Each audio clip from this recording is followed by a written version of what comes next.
All right, let's just jump right into it. Today, we're doing an explainer on a machine that honestly shouldn't even exist. I'm talking about the F-117 Nighthawk, an aircraft built on an absolute paradox, where true invisibility required some of the most extreme engineering trade-offs in aviation history. Now, it's often called the stealth fighter, but let's clear that up right away. It was actually a dedicated ground attack aircraft that fundamentally changed modern warfare. We're going to get a close look at the science, the downright wild aerodynamics, and the intense tactics that let this thing slip completely unseen through the world's most heavily defended skies. Here's our roadmap for today.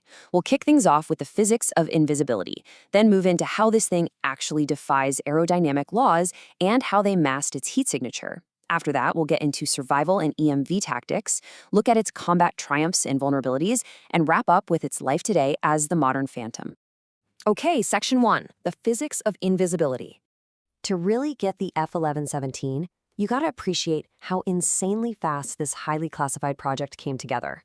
Back in 1974, after seeing some brutal aircraft losses in Vietnam and the Yom Kippur War, DARPA initiated Project Harvey, named, jokingly, after a movie about an invisible rabbit, to study reduced radar signatures. Just a year later, engineers at Lockheed's legendary Skunk Works cracked the complex math required to actually predict radar reflection. From there, it was off to the races. The first operational planes were ready by 1983. I mean, it's wild to think the Air Force was secretly flying combat missions for years before the Pentagon finally let the cat out of the bag and revealed the jet to the public in 1988. So how do you mathematically make a plane invisible? Well, engineers dusted off some 19th century equations from a Scottish physicist named James Clerk Maxwell. These equations perfectly predict how a specific shape will reflect electromagnetic radiation. Using a massive Cray supercomputer, software engineer Dennis Overholser optimized a totally bizarre new shape. Instead of a smooth, aerodynamic curved jet, they built it using a series of flat, trapezoidal, and triangular surfaces. It's a technique called faceting. Basically, when a radar pulse hits these angled facets, it doesn't bounce straight back to the enemy radar dish. Instead, it scatters harmlessly up into the sky or down to the dirt. When you put the mathematical wireframe right next to the physical prototype, it all clicks. You immediately see why they went with these harsh, diamond-like angles rather than smooth curves. Every single surface on the F-117 is tilted at least 30 degrees away from vertical. Because of that aggressive math, almost all radar signals are just deflected. To a radar operator sitting at a screen on the ground, the plane was basically a ghost. But the shape is only half the story. Beyond its physical design, the surface treatment acts like a giant sponge for electromagnetic energy. The entire aircraft is slathered in what's called radar-absorbent material, or RAM.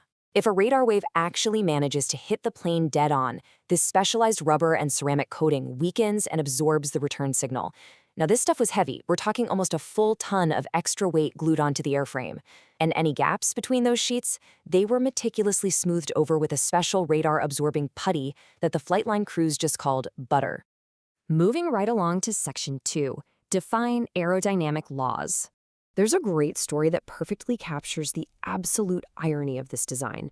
When a Lockheed test pilot first laid eyes on this jagged, weird-looking prototype, he asked the chief aerodynamicist, Dick Cantrell, how ice building up on the airframe might affect its aerodynamics. Cantrell's deadpan response? Probably improve it. That tells you everything, doesn't it? To make a plane invisible to radar, engineers basically had to build a hopeless diamond that fundamentally, stubbornly did not want to fly.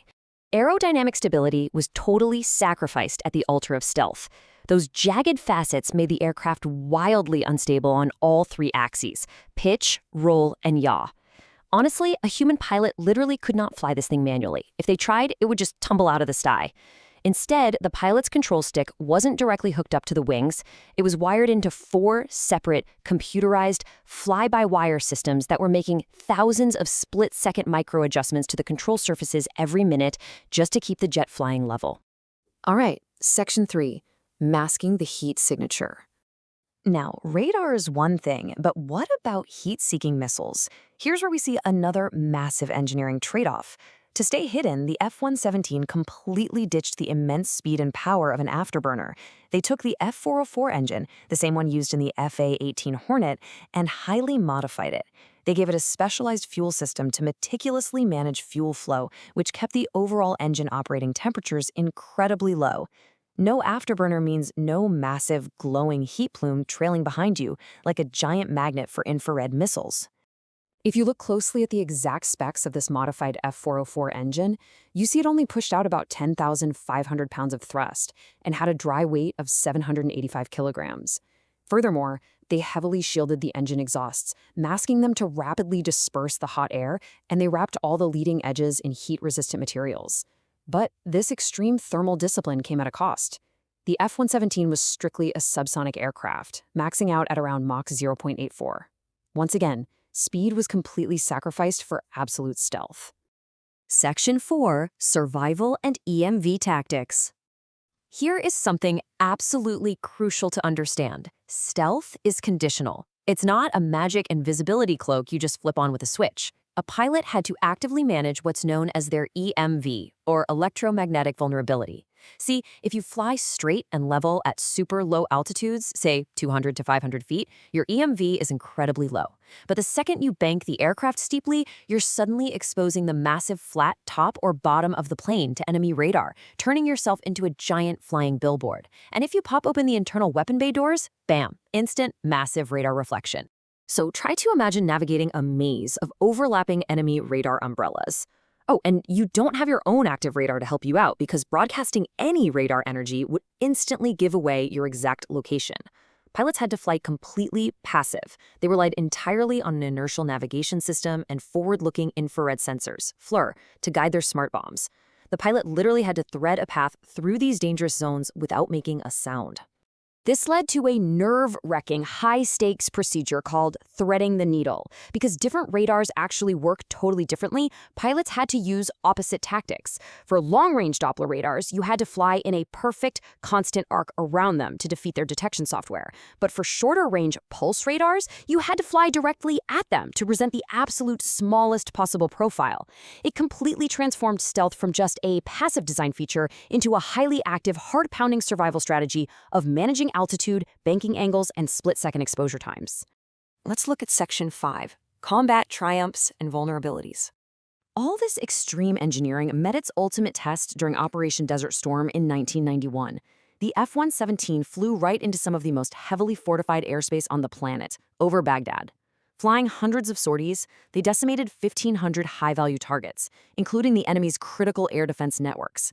By systematically blinding their radar and surface-to-air missile sites, the Nighthawks kicked open the door for conventional, non-stealthy jets to follow safely. And the craziest part? Despite flying into the absolute teeth of the enemy night after night, not a single F-117 was lost or even hit during the entire Gulf War. But as we know, no armor is completely impenetrable. A few years later, during operations in the Balkans over Serbia, an F-117 was famously detected and shot down. Now, if we look at the combat data and cross-reference it with the jet's own tactical manual, we can deduce pretty clearly what happened. It was almost certainly an unavoidable EMV spike. Just like we talked about, the moment you open those internal weapons bay doors, you completely break that faceted self-profile. If an enemy radar is positioned just right and the operators are waiting for that exact brief window during a bomb drop or a steep turn, the invisible plane suddenly lights up on their screens. Finally, Section 6, the Modern Phantom. So you might be wondering what happened to this legendary aircraft. Well, its story didn't end with its official retirement ceremony back in 2008. They weren't all just tossed in a scrapyard or parked in museums. A whole fleet of F-117s quietly retreated back to the Tonopah test range out in the remote Nevada desert. That's the exact same highly secretive facility where they were first tested and operated in total darkness. And get this, they are literally still flying today. This 1970s design remains so incredibly potent that the Air Force actively uses it as a red air adversary trainer.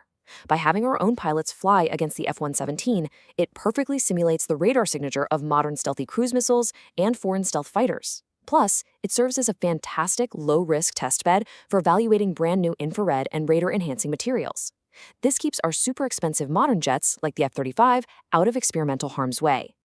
I really hope this explainer shed some light on the extreme physics, the radar-absorbent chemistry, and the absolutely massive aerodynamic trade-offs that birthed the F-117 Nighthawk. They literally built a plane that sacrificed its natural ability to fly just so it could fly completely unseen. And knowing that this decades-old, hopeless diamond is still up there right now, successfully challenging today's most advanced air defense sensors, well, it leaves you with a pretty wild thought. If this is what they were doing in the 70s, what incredible, unseen technology is being engineered in the dark, preparing to fly above our heads right now?